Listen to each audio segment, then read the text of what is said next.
Good afternoon, everyone. Good evening or good morning, depending on where you're watching us from. Welcome back to those who have followed the sessions already in the morning, and welcome to all of you who are joining us only this afternoon.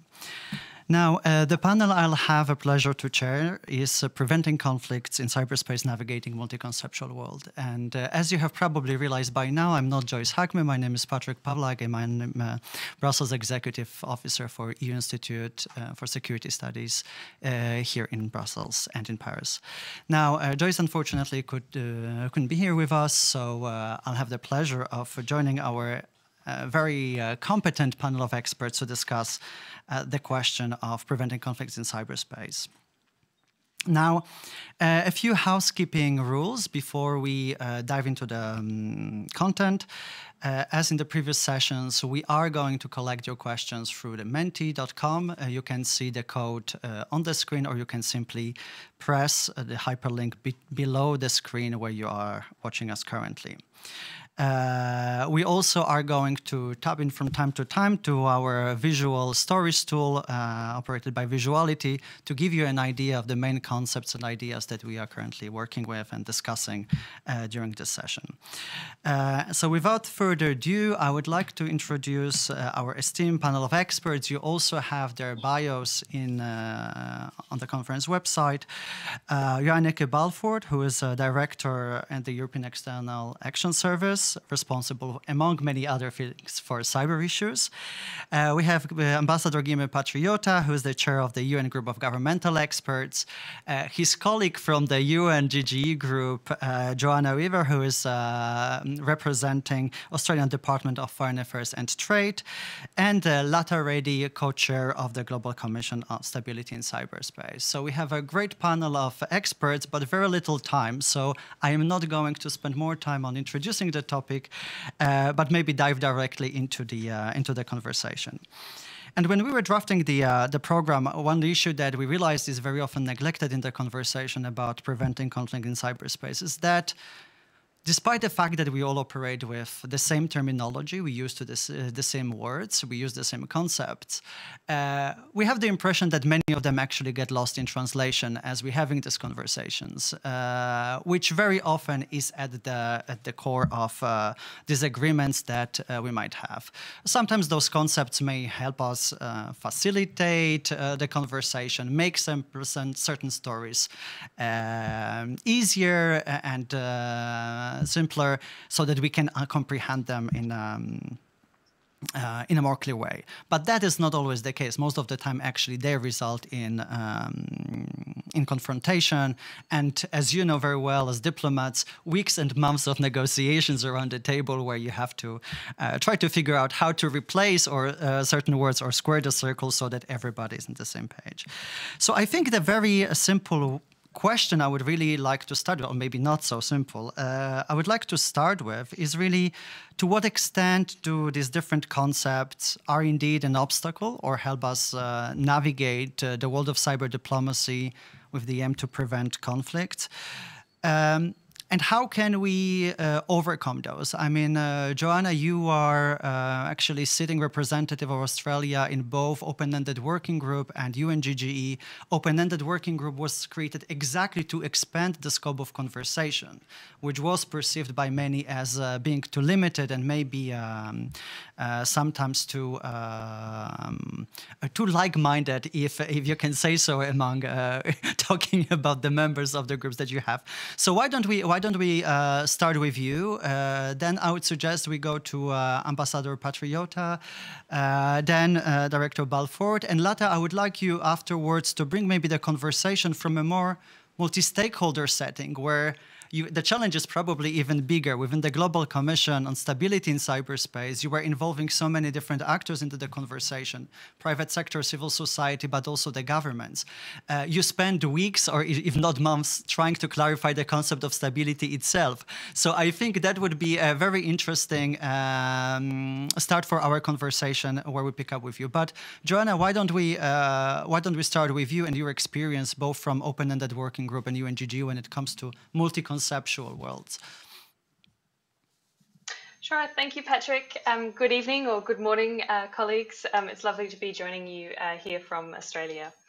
On the question of multi-conceptual approaches and if this is impeding our progress towards cyber stability, when I got that question, I thought about it for a little while, and then to me, the question implies that there is something that is impeding cyber stability. And so I thought, well, what would you do if we were able to create a system that wasn't an imposition on cyber stability? So not if you had a magic wand, not so much saying you could create the system that you or I would want to create, but to create a system that would start from scratch, so a clean slate, but something that the global community would agree to. If we had that as our proposition, could we create something better than what we already have? And the difference there is it's not a magic wand, it is still a negotiated outcome. And that got me thinking about the question, which I think you're right, that Latha has spent a long time looking at in terms of, well, what is cyber stability? And certainly within the GGE and the open-ended working group, it is very much looking at cyber stability from an international security perspective. But if we are talking about global cyber stability, in my view, we must also encompass economic dimensions, we must encompass the development dimensions, and of course, we must also encompass what I very loosely call the infrastructure and application dimension. So this is the actual global infrastructure that keeps the internet running and the way that we make and maintain the programs and systems that we work. And one of the most common criticisms of all of this melange that we have is that it is quite siloed, that we talk about internet governance in the Internet Governance Forum. We talk about international security issues within the UN, and there's a plethora of forums in the UN. Economic issues are dealt with within the WTO or the G20. And I think there's sometimes a temptation to think that we could create something to end those silos. I think, however, the risk in the objective of wanting to end those silos to bring together an organization to deal with all of these cyber and digital issues would be that in trying to avoid the current silos, that we create a silo of digital and cyber issues which really can no longer be divorced from stability. So if you like, what my proposition here is that cyber stability is actually international stability, and we need to protect and promote every element of it, from the international security, the economic, the development, and also the infrastructure and applications. I think, and it is a little bit cheeky of me to have flipped the question a bit, Patryk, so I hope you forgive me. But I think also the risk that we have in looking to say, can we do something new or something better, is also not to value what we have already. So at the core of the institutions that I mentioned earlier are these things: democracy, rule of law, respect for human rights, sovereign equality of states, peaceful settlement of disputes. Whereas if we were to enter into a clean slate negotiation now, I think there is a very real risk that we may actually take some steps backwards. So I think in terms of cyber stability, I am a big fan of radical incrementalization. I think we need to move together as a global community, and that means negotiating, finding those things that we can agree on, and continuing to do that over time, and then having radical reform over the longer period of time. I'll stop there. Thank you, Johanna. I think I will want to come back to you later in the discussion. Maybe if you could share some experiences from the region as well. You know, if we think about Asia Pacific with such a diversity of regional institutions, with many different formats, many different mandates, where the conversation about cyber stability, but also cybersecurity and resilience more broadly, has been really happening for all those years. And Australia has been very active on that front. So it would be quite interesting to get as well maybe some of your first-hand experiences from the region when we go back to that conversation. If we could then move to Ambassador Patriota, you as a UNGGE chair have this wonderful task that everybody envies you, I'm sure, of compiling the final report of the UNGGE. And I know that you have already made your little contribution to trying to bring those different concepts by establishing very close working relationship with Ambassador Lauber, who is the chair of the open-ended working group. But I'm also trying to, I would like to get your views on this idea of the multi-conceptual world within the UN. You know, UNGGE is not your first roadshow, I would say. You have experience with previous expert groups. And I was wondering, you know, is the cyber in this specific case something very specific and unusual, or is this really something that you have observed for years and decades of experience? And as Johanna was arguing, it's basically something we have to accept, live in, and try to navigate it in a more effective way. Well, first of all, thank you, Patryk, for inviting me to the EU Cyber Forum. It's an honor to be here. Such a broad question, very hard to tackle. My experience as a UN Brazilian diplomat, having served almost 35 years doing multilateral activities, I think the cyber environment is a bit different than others, but it is similar in some ways to my previous experience as the chair of the GGE on outer space. Because outer space is an environment that is not that much regulated like cyberspace. And technology is evolving in a way that both outer space and cyberspace are becoming so important for everyday activity, and the world relies on them so much that anything that is offensive to others that may occur in these new environments, we need to know what's the rule of the game for now and for the future. So it's very challenging, and it's technology-based, so the technology is evolving. I think, for example, in the area of cybersecurity, the issue here is that the risk that can come from malicious activities or offensive activities in the virtual environment is not confined to a particular segment or sector. It is widespread, it is cross-cutting. So, because everything today and for the future will rely on some form of digital translation and transmission within this enormous cyber world that we are now kind of living in and depending upon. So anything that happens that can go wrong would affect people, countries, societies, the health of others, living conditions, so on and so forth. So it's such a high stake that I think we need new rules of the game.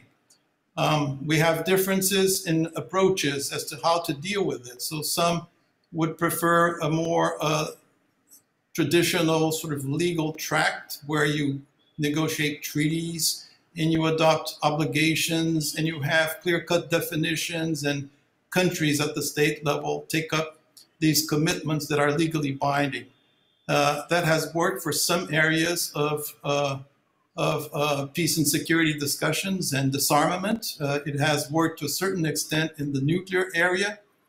I'm not too sure whether it will work in the short to medium term in the cybersecurity area, because the challenges are of a different nature.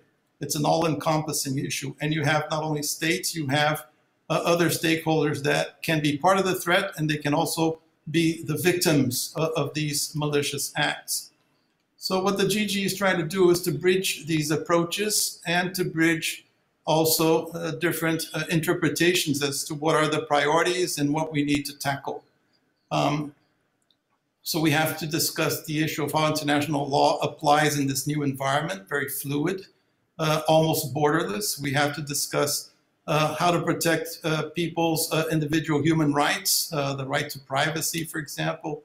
How can we protect some things that are inherently at the core of a country's sovereignty and essence, such as, for example, democratic processes, electoral processes, plebiscites, referenda, things like that. All these things are kind of being exposed to greater threats coming from everywhere. They can be state on state, but they can also come from non-state actors. So we have to devise a way out of this that can meet somewhere in terms of a common understanding at the international level. That's what we're trying to do in the GGE. Ambassador, a very quick question. So if we have to devise a way out of it, how far along that way are you at the moment? Are you just at the beginning? Are you halfway? Or are you maybe more optimistic and you're just getting towards the end? I mean, as we know, the UNGGE does not really have that much time left. No pressure here. But if you have to assess the situation at the moment, where would you say we are in this international discussion about finding the way out? I would say we're trying to take a second important step because we have what I have called an acquis. So the acquis has different values for different countries. For me, it has a very high value because it's the outcome of 3 previous GGEs that were capable of agreeing on something. So we have 3 consensual reports out of 3 prior GGs. My GG is number 6, so there are 6 GGs overall. This has been going on for a while. So it's a progressive buildup of norms and a common understanding. We have 11 norms of responsible state behavior in cyberspace in the context of peace and security, because we work under the peace and security lens. It's just not any malicious act. It's just not any offensive act. We're dealing with those acts that can lead or can threaten peace, international peace and security. So, for example, petty crime is not exactly the object of our discussions.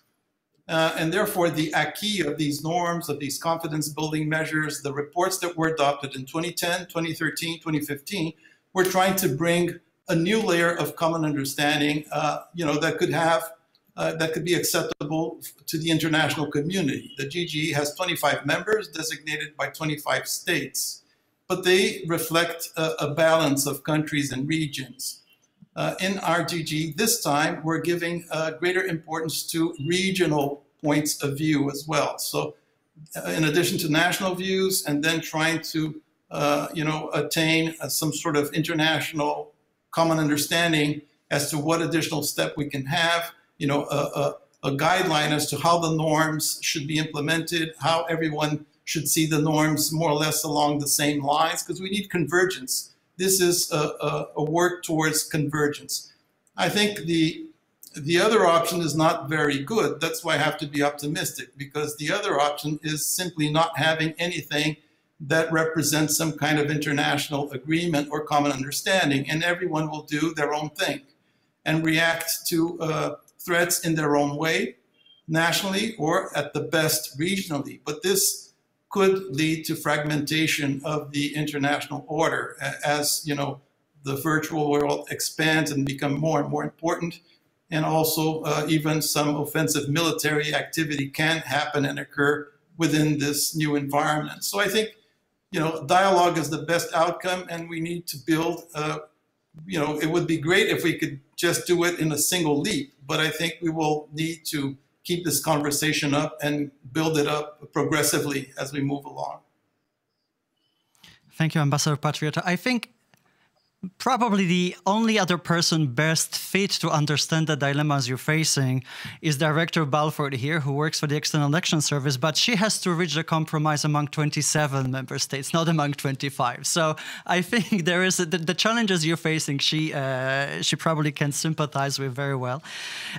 So let's take the conversation here to the studio. Ambassador Balfourt was former representative of the Netherlands to the Political and Steering Committee, the body in the EU that is responsible for policy making when it comes to security and political cooperation in the European Union. So I think, Johanna, you mentioned this idea of cyber stability being very much linked to international stability, which I'm sure is something that very well reflects with your own views. But how do you approach this conversation and the challenges that we're facing from the EU or External Action Service position? As we know, one of the biggest challenges for you and your colleagues is the fact that member states actually claim national competence over most of those issues that we're actually discussing, and in particular when it comes to the application of international law in cyberspace or any matters related to defense. So how do we navigate the multi-conceptual world within the EU, but also how does that translate later to the EU's participation in the international fora? Is it difficult or not? It's a more rhetorical question than the real one, but please go ahead. Well, thank you. I don't know whether I really can answer that bigger question about how to approach multilateralism in the current time, but it has to do also with what you said, Johanna said, which is cyber stability is international stability. And Ambassador Patriota also mentioned the link with the rules that we adopt in how to face issues in peace and security. And in that sense, I think the EU has been looking at this part of the issues in cyberspace a bit like we're looking at peace and security in general and security issues in general. And in that sense, it has to be based on the rules-based international order, effective multilateralism, and effective global governance. So those are the core. And the other core, it's a consensus-based approach. Like you said, on those peace and security issues, it needs to be decided on unanimity within the 27 member states. And that has to do in our policies in cyberspace, but also all the other policies in security matters for that sense. So your original question was the impeding progress towards cyber stability, but if I can flip this around as well, is to say what are those pillars that we within the EU and its member states have to position us on. And this is the first, which has been mentioned by the others as well, is of course the international law.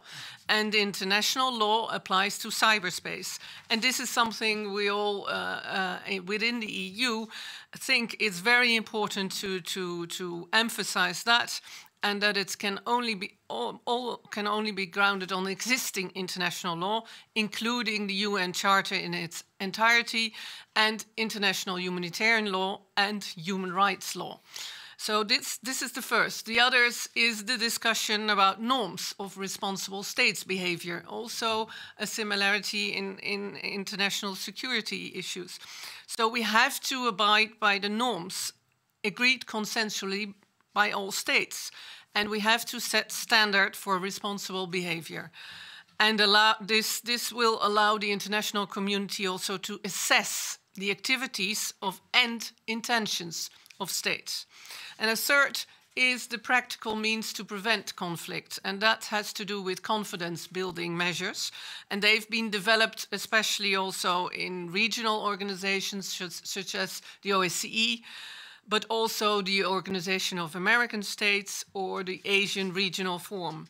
And all these different concepts, so the application of international law, the implementation of norms, and the confidence-building measures, that's the whole compact will advance stability and prevent conflict. But as already I've mentioned, there are, of course, deficiencies in this implementation, and that could have destabilizing effects. And there we have to also look how we can mitigate the malicious cyber activities. And there you have two concepts that we're working on. One is the capacity building. I think it's very important, and it's a very big priority for EU and its member states to increase the global resilience, as well as to reduce the ability of potential perpetrators to misuse ICTs for malicious purposes. So that's one part. The other is, of course, the cyber diplomacy. And maybe later on I can go go in a bit more detail on that, but we have a cyber diplomacy toolbox, and this involves the whole range of what you do in diplomacy. It's the dialogue, it's the démarches, it's the statements, but it also goes up to restrictive measures. And we recently, in July, adopted for the first time restrictive measures. And this is meant also to advance stability in cyberspace, because this is a signal to the potential perpetrators what can happen if they continue the malicious activities. Great, thank you. I already have the whole 2 pages of notes, so I'm running slowly out of space here. But Latha, I'm sure you're going to even add to my difficult task of trying to fit everything in. I've mentioned at the beginning, I would like to explore with you this idea of stability a bit. You know, as I said, the Global Commission has really spent substantial amount of time discussing it and trying to resolve the cyber stability puzzle from many different angles, with many different actors being represented. Could you tell us if there are any lessons from that process that you think could be potentially useful for, you know, track 1 processes like the UN GGE group or open-ended working group where these conversations are still happening? In other words, are there any lessons from your experience in the Global Commission that you think could give the answers and help Ambassador Patriota, Johanna, but also other European colleagues in trying to figure out how to bridge this gap between different definitions or interpretations, as Ambassador Patriota nicely put it? Thank you, Patryk. Patryk, you know, I mean, since you specifically asked me about the cyber stability framework, let me begin with that. And we designed this framework because we said we're called the Global Commission on the Stability, cyber stability. So I would say that, you know, for cyber stability, we looked at it as a framework to assist the international community in promoting the stability of cyberspace while taking into consideration the rapid, unprecedented pace of technological change that is significantly and continuously altering cyberspace. The GCSC's proposed cyber stability framework identified 7 core areas, as we call them. The first was multi-stakeholder engagement. The second was the principles of cybersecurity stability. The third was the development and implementation of voluntary norms. The fourth was adherence to international law. The fifth was confidence building measures. The sixth was capacity building. And the seventh was the open promulgation and widespread use of technical standards. And I recall when we were discussing the framework and trying to think, how can we make this work? I suddenly had a creative idea. And I said, I think we should do it with a wheel, hub, and spoke kind of a diagram where we show cyber stability at the heart of it. And if you look at our report, you'll actually see the 7 areas radiating out of the central hub of cyber stability. Now, what we also realized is we cannot work on all 7 simultaneously. For instance, on adherence to international law, there were other bodies who were doing extremely detailed work on this, whether it's the Talent Manual or the International Jurisprudence Conference. There have been many, many initiatives, but we felt priority-wise, we should concentrate on 3 of these areas. Multi-stakeholder engagement, which is absolutely essential if you have to have something that is viable and not simply dictated by one group or the other. Cyber stability principles, and the development and implementation of norms. Now, on the principles, we defined 4 principles. Responsibility. Everyone is responsible for ensuring the stability of cyberspace. Second principle, restraint. No state or non-state actor should take actions that impair the stability of cyberspace. 3, requirement to act. State or non-state actors must take reasonable and appropriate steps to ensure stability. Finally, respect for human rights. So it was responsibility, restraint, the requirement to act, and respect for human rights. We then went on to create 8 norms that arose out of this. And while I don't propose to read out all the 8 norms, let me say that in many ways, a lot of them do find an echo in the 11 GGE norms that Ambassador Patriota mentioned. And the GGE norms, were devised only by states. The difference between the norms we propose and what the GGE proposed is, in every single norm, we propose that both state and non-state actors have a responsibility. So I'll stop there as far as the GCSE report is concerned. Let me also say that it has found some deep resonance, and particularly to Ambassador Balfourt, as she knows, it was one of our key points. The need to protect the public core of the internet has actually been enacted into the EU law. And therefore, we believe there is a possibility of a lot of synchrony, being formed between and synergy being formed between different organizations, picking up different norms or different ideas that appeal to them. Ours is not an approach in the GCSE of you have to take the whole report or nothing. You can pick up one concept and work around it. You can build a community of interest around that one concept. If I could just say a few more words, I just want to say that I'm a great admirer of Joseph Nye, Professor Joseph Nye, and his regime complex area, because I think that goes back to what Johanna was saying, that there already exist so many groups. And the second thing is building on this concept that this is not the Wild West. There are existing organizations that define different parts of cyberspace. We could be going retrograde if we start a totally new process. What I see as a more possible approach is having a loose-knit group of existing mechanisms, those that are working, those that seem to be reaching some amount of consensus, if not global, at least large or broad consensus. Can we get these groups working together? As you know, I worked in government. I've been the Deputy National Security Advisor of India. I helped to frame India's first cybersecurity policy. I worked outside governments in think tanks and in 2 global commissions, one of which I've co-chaired. And I worked globally with many, many international groups. I've had the privilege of interacting with the Open-Ended Working Group and the UNGGE.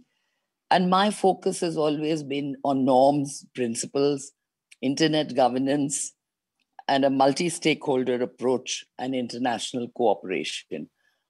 So I would hold those principles still very dear and say that unless we really take into account all the existing efforts, both multilateral, multi-stakeholder, regional, and national, we really cannot reach any solution to these problems. I'll stop there.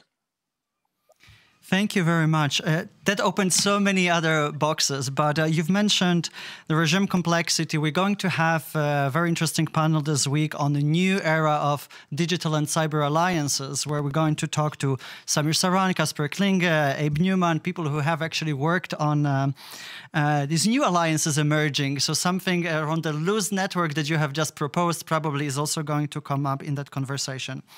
We have about 20 minutes left. I want to let you know as well that we have a lot of interesting questions coming on Menti, so I would like to bring those to the conversation as well.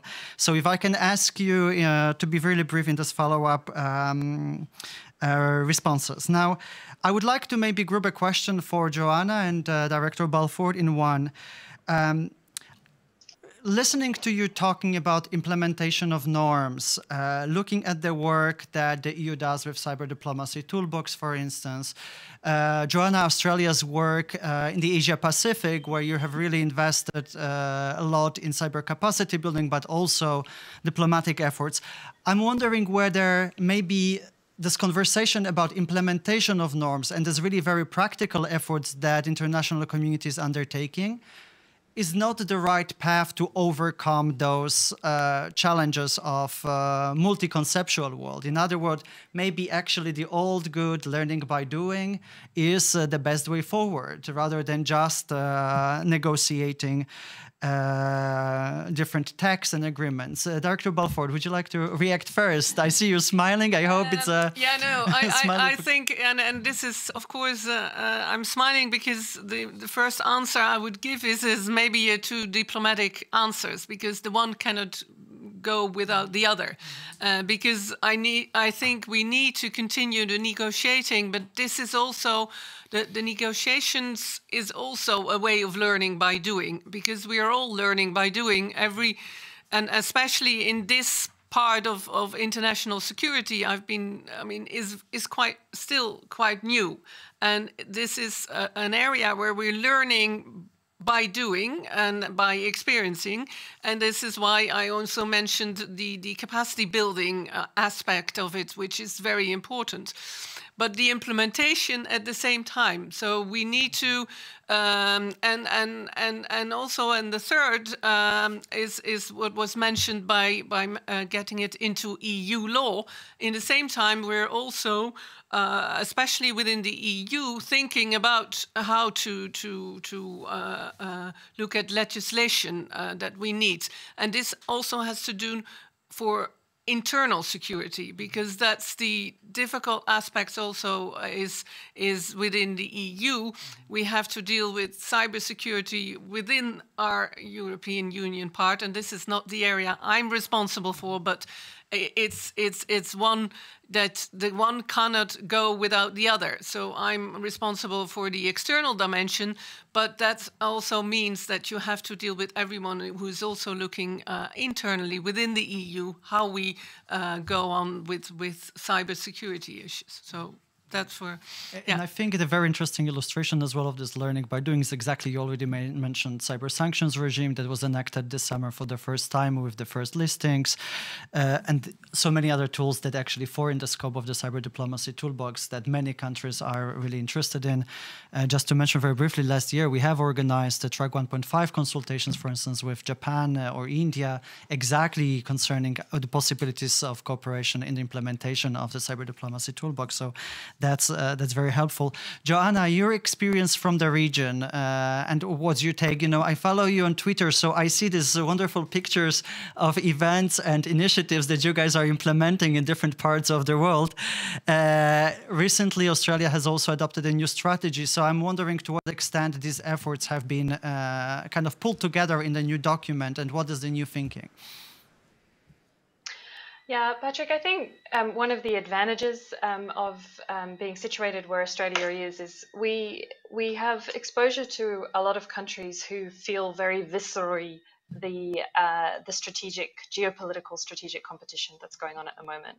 And I think it's undoubtable that the multilateralism is under strain. I think it's undoubted, it's unquestionable that the international order is also under strain.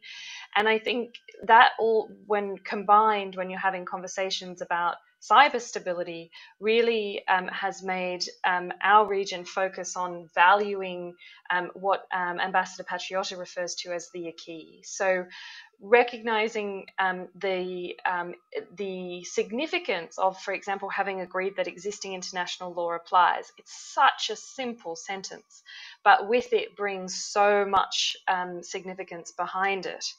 And your question about, should we be looking at implementation, and is that the way that we can move beyond the contestation to focus on implementing what has already been agreed?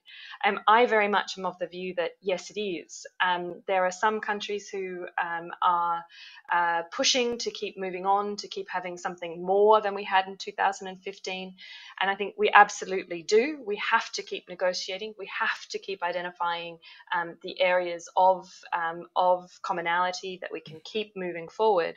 But at the same time, whilst we've had immense progress on implementation of the agreements from 2015, there is, if I can take my very realist Australian perspective, there are still two groups of countries that are not implementing these agreements as we would like them.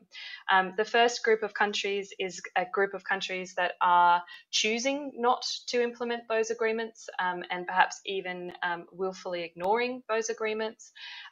Those countries are in the minority, but it is very concerning. And to those countries, the idea of negotiating more and something new, well, it's hard for me to justify that if they're not implementing what they already have. We then have another set of countries, and this really goes to the capacity building point, where they are concerned about cyber stability, but maybe don't necessarily have the skills or the expertise to be implementing those agreements. And here, I think the ASEAN Regional Forum has done some extraordinary work on this in the last few years. Singapore, Indonesia, Malaysia have been great drivers of that work in looking at what we can do to implement. And if we really come back to the fundamental question, the core question that we're dealing with tonight, which is how do we promote stability, I would choose implementation of norms that we have agreed every time over choosing some more agreements to negotiate more agreements that aren't implemented. The practical impact of that will be much higher if we can increase the implementation, and also the adherence, which I think is a good linkage back to the cyber diplomacy toolbox. And the one thing I'd say on that is we talk about adherence in cyberspace like we're talking about, often we talk about it like it's something new. Again, I'd go back to my fundamental point of cyber stability is international stability. If we are looking to promote adherence to the rules-based order in the physical world, we need to promote adherence to the rules-based order online as well. And we have all of the tools of statecraft available to us in terms of responding to malicious activity in cyberspace that we do in the physical world. Thank you, Johanna. So I think from this conversation, before I move to Ambassador Patriota and Latha Reddy, with further conversation, keeping in mind the time as well, I think two issues that really kind of popped up for me in this conversation is really the focus on multilateralism, but also what Director Balfourt has stressed, effective multilateralism. And I think the effective in that conversation is one of the key words. I will read you a few of the comments and questions that we have had from people watching us, so maybe we can go back to pick up some of those points as a follow-up to the conversation. And I think one that is clearly present in the comments and questions that I read here is really the concern about the future of multilateralism. So it seems that those watching us and the policymakers seem to be at least on the same page as something that people consider as a priority. But one that has really, I think, emerged particularly lately is this idea of, as one of the person commenting has put it, digital unilateralism, which I find is quite interesting as well. And, you know, just looking over the past 2 weeks, I think we have had examples of different initiatives that are going very much in the unilateral dimension. But also to say, and going back to the concept of multi-concept, you know, if you think about multilateralism, the new Chinese initiative linked to global data management calls for multilateralism as a solution to unilateral measures being adopted elsewhere. So again, this question about potential instrumentalization of multilateralism, I think, is something that needs to be taken into account. I'm speaking for too long, so I'm really going to read only a few of the comments that we have received. And take notes of those so that you can pick them up in your comments. First one, when do we know that using existing international mechanisms for building multilateral consensus is not working? To increase cyber stability and new approaches are needed? I think that's a very interesting question. Then, to what extent can we talk about universal norms for cyberspace and a way out of the multi-conceptuality if the normative world is moving towards fragmentation and away from a multilateralism? So this idea of, again, going it alone, right? That is emerging. The one I like in particular, please describe your view of the worst-case scenario if multilateral approaches to cyber stability fail and the potential consequences of fragmentation. Well, I think we are very much on that track, so that potentially can be really harming. A comment, digital unilateralism and digital monopolies in tech environment and governance are the main sources of conflict in cyberspace. So if you'd like to comment on that one. We also have a question from Mocha Berry from Iran. So not very like-minded partner, I would think, Joanna and others on this panel. Some countries want to regulate cyber conflicts and others want to prevent conflict. Recognizing cyberspace as a fifth domain of conflict, does it help? And to which camp? So who benefits from talking about cyberspace as a fifth domain? And then the comments from the same person. Shared vision, goals, interests, values, and common understandings and terminology are cornerstones of collective efforts to develop a fair and balanced global normative framework. So we agree with the statement, I think, but if we probably had this person in front of us and started unpacking what do we mean by each of those terms, the conversation would become a bit more interesting. So if you could develop on that. And I had one more here from the Arab Center for Cyberspace Research. What is the role of the peace culture in preventing the conflict, and how you agree with me, or do you agree with that person, that the tension in cyberspace is related with what really happens in the real world? So, in other words, cyberspace being just another space where the conflict, the traditional conflict, is already happening. I'll stop with those. Let's see if there are others coming in the meantime. But again, as I said, two main threats I see here, this going it alone and digital unilateralism, and then crisis of multilateral approaches and its effectiveness. Ambassador Patriota, I'll maybe start with you, then we move to Latha Reddy, and I will want to give a chance to Director Balfoort and Johanna Weaver to respond. So Ambassador Patriota, please. Oh, okay, very difficult questions. When do we know if multilateralism has failed? Well, I think for the foreseeable future, there will always be renewed attempts at multilateral, at an adequate multilateral response to these new challenges. But perhaps the response also requires from multilateralism a certain degree of modernization in the way it functions, it works, and it approaches, and its approaches to these new challenges.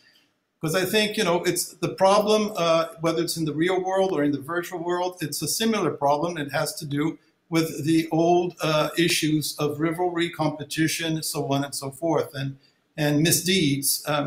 But the fast pace of technology and the new technological environment is different from the old environment, because it's much harder to address things that happen at such a quick pace and are global and instantaneous in their effects.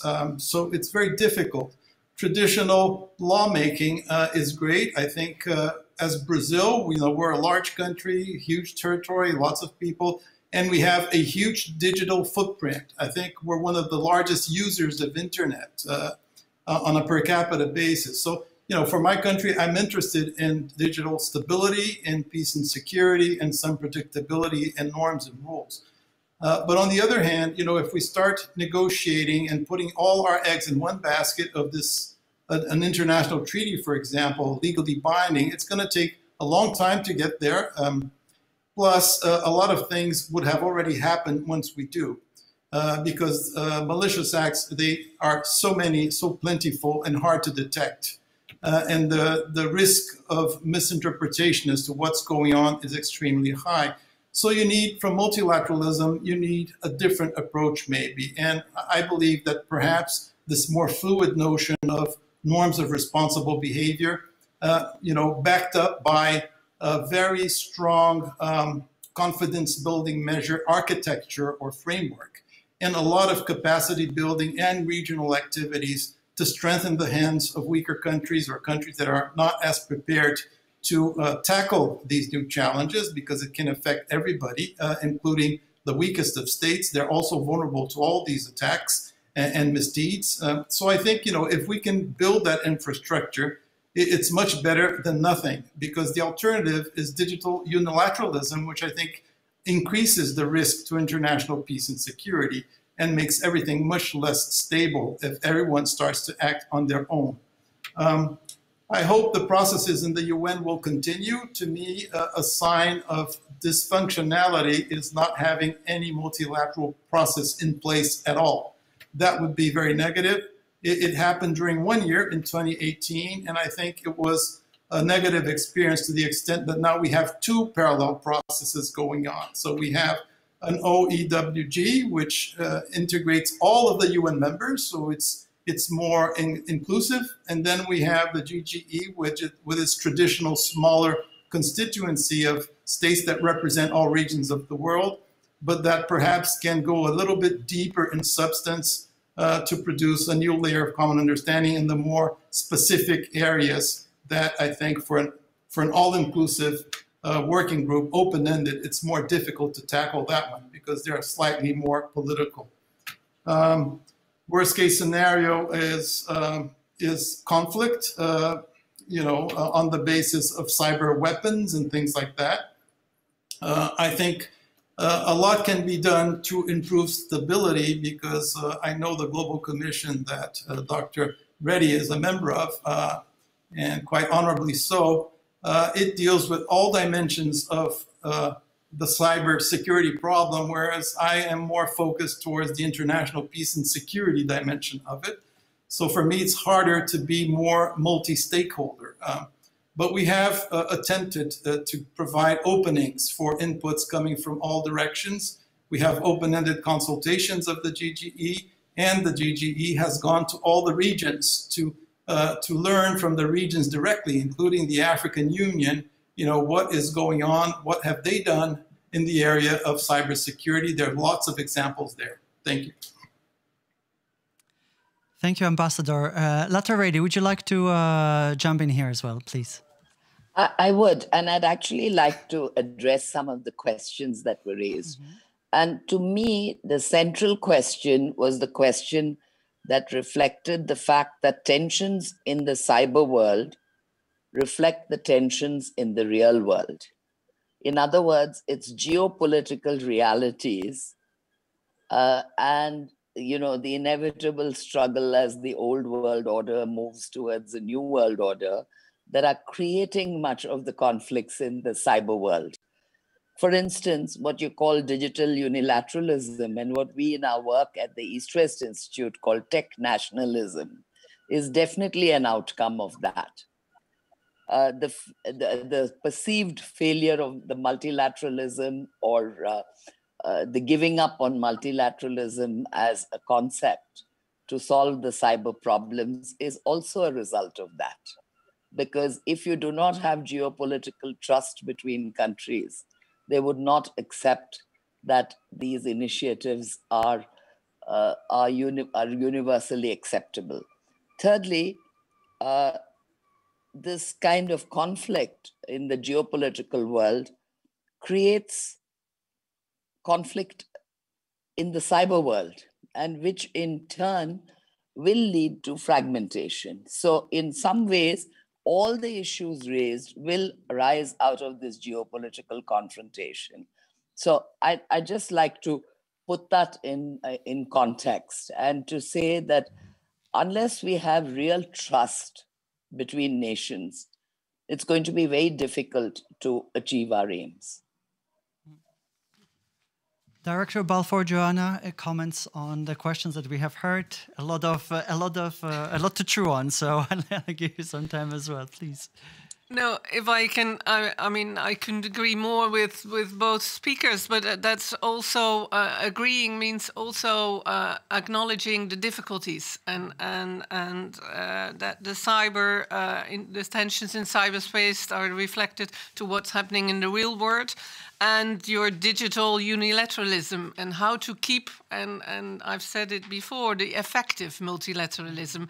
And that's the core issue, but it's also the difficulty in the issue, because the way we're now working in cyberspace, and mentioning it before, it's a multi-stakeholder process, but it's also very much focused on multilateralism in the UN, in the different groups within the UN, as Ambassador Patriota said, but also the regional organizations that we mentioned with the confidence building measures, but also what we're seeing within the EU, which is multilateralism at the core as well.